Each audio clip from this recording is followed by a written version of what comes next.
اللہ کے محبوب علیہ السلام ایک دن مدینے سے گزر رہے تھے تو ایک شخص جس کا نام تھا سوا، تو وہ گھوڑا لیے جا رہا تھا، حضور کو پسند آ گیا، اس سے کہا کہ یہ بیچتے ہو؟ اس نے کہا بیچتا ہوں۔ کتنے کا؟ اتنے کا۔ کہا کہ رکو میں اس کی قیمت لے کے آیا اور تمہیں دیتا ہوں۔ کسی نے اس کو رکے ہوئے دیکھا تو پوچھا یہاں کیوں کھڑے ہو؟ اس نے کہا مسلمانوں کے نبی سے اس گھوڑے کا سودا ہو گیا ہے تو وہ قیمت لینے گئے۔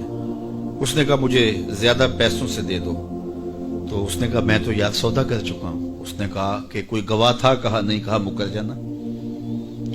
اس کو پیسوں کی لالچ آ گئی، اس نے کہا ٹھیک ہے حضور، اتنے میں قیمت لے کے پہنچ گئے۔ تو اس نے کہا میں نے تو آپ سے سودا کوئی نہیں کیا۔ حضور نے کہا ابھی تو سودا ہوا ہے۔ وہ کہنے لگا میں نے سودا کوئی نہیں کیا۔ لوگ بھی اکٹھے ہونے لگے، ہجوم بن گیا۔ اب حضور کہے میں نے گھوڑا خریدا ہے، وہ کہے میں نے بیچا نہیں۔ اب جب لوگوں کا ہجوم بنا تو لوگوں کے ہجوم کا بھی ایک پریشر ہوتا ہے۔ تو اس نے کہا کہ اگر بات لوگوں پہ چلی گئی تو صادق بھی یہ ہیں، امین بھی یہ ہیں، تو لوگ تو انہیں سچا کہیں گے۔ اس نے کہا اچھا مجھے یہ بتائیں کہ جب دو آدمیوں کے مابین یوں نزاع بن جائے تو اس میں تسویہ کی صورت کیا ہوتی ہے آپ کی شریعت میں؟ تو حضور نے فرمایا میری شریعت تو کہتی ہے کہ جو مدعی ہے وہ گواہ لائے، والیمین علی من انکر، جو انکار کرتا ہے وہ قسم دے دے۔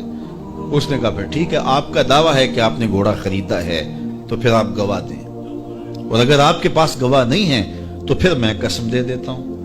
جھوٹ اس نے پہلے بول لیا تھا، قسم دینا اس کے لیے مشکل نہیں تھا، اور اس کو یہ بھی پتا تھا گواہ کوئی نہیں۔ تو اس نے کہا جناب آپ گواہ پیش کر دیں تو میں گھوڑا دے دیتا ہوں جس قیمت پہ آپ بتا رہے ہیں، اور اگر آپ کے پاس گواہ نہیں ہے تو پھر میں قسم دے دیتا ہوں۔ اب بھری بزم تھی، لوگوں کا ہجوم تھا، اور اس نے ایک ایسی بات کی۔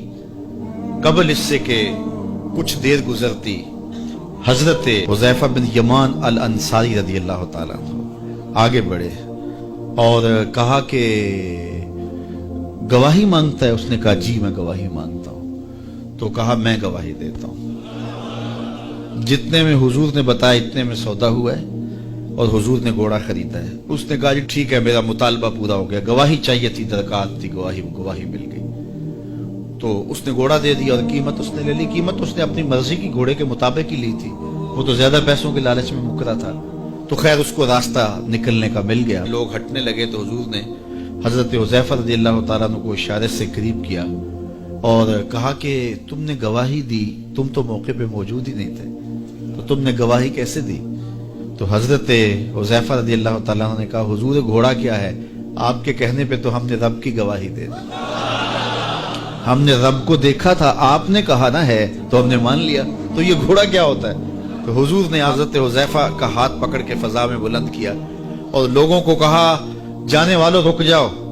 لوگ ٹھہر گئے۔ کہا کسی عدالت کچہری میں گواہ کی ضرورت ہو تو میری شریعت دو گواہ مانگتی ہے، لیکن جہاں میرا خزیمہ ہوگا، ہاں حذیفہ نہیں، خزیمہ بن ثابت انصاری رضی اللہ عنہ، جہاں میرا خزیمہ ہوگا وہاں ایک کی گواہی دو کے قائم مقام ہوگا۔ فیض پہنچا اے رضا احمد پاک کا، ورنہ ہم کیا جانتے خدا کون